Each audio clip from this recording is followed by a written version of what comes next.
Талас мәселесінде де сондай нәрселер бар. Имам Матуриди айтады, ат-таназугу аслу куллу жаңағы халакин, аслу куллу фасадин. Мынау белгілі бір мәселеде дейді, діни мәселе таласу дейді. Бұл дейді, бүкіл бүліктің атасы ғой дейді. Қараңыз қандай мәселе.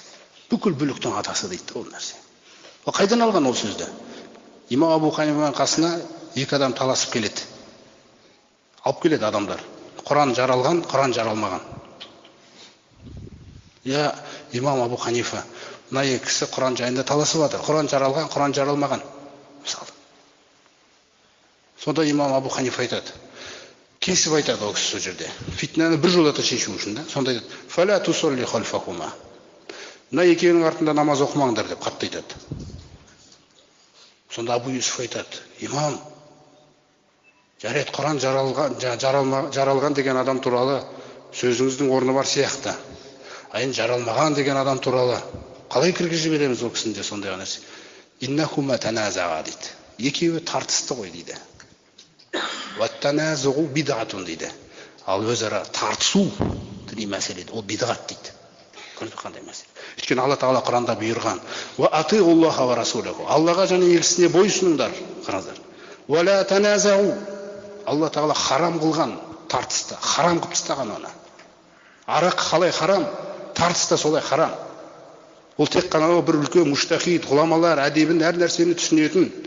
Кешегі имам Абу Ханифа өзі айтқандай, мен дейді пікір таласқан кезімде дейді, мен қарсыласыммен отырған кезде дейді, мен басымнан Алла Тағалаға шап береме деп отырам дейді. Көрдіңіз бе? Қарсыласыма бір жаңағыдай күпірлік, бір жаман нәрсе, сондай бір нәрсе кетіп қалмайтын ба деп қорқып отырам дейді. Ал сендер бүгін дейді бір-бірлеріңді кәпір қыла саласыңдар дейді. Көрдіңіз бе? Ол анау бір ғұламалар, муштахидтердің ісі ол. Олар оның әдебін біледі де, оларда әдемі болады ол нәрсе. Солардың саласы. Басқа мұсылмандар мүлде жақындау болмайды бұл нәрсеге. Егер тартыссақ не болады, я Раббымыз? Фатафшалу, сәтсіздікке ұшырайсыңдар дейді біріншіден. Екінші, вататхаву рихукум, бірлік мемлекеттеріңе дейін құлап кетеді дейді. Жоқ дейді бұл. Васперу, сондықтан сабыр етіңдер. Тартыс деген нәрсе өзіңді мақтау болды. Басқа нәрсе жоқ ол жерде. Көрдіңіз ғой? Тартысу мәселесі, дауласу мәселелері. Бұл болмайды. Абу Дарда радиаллаху анху мысалы қандай әдемі нәрселерді айтады да. Кафа бика исман дейді. Қараңыздар. Ан ла тазала тухасиман. Дауласа беруің дейді өмірде. Біреумен дауласа беруің, тартыса беруің дейді. Жеткілікті дейді. Сенің бойыңда күнә бар деп айтуға дейді. Қараңыздар. Басқа күнә жоқ бұл күнә жерде.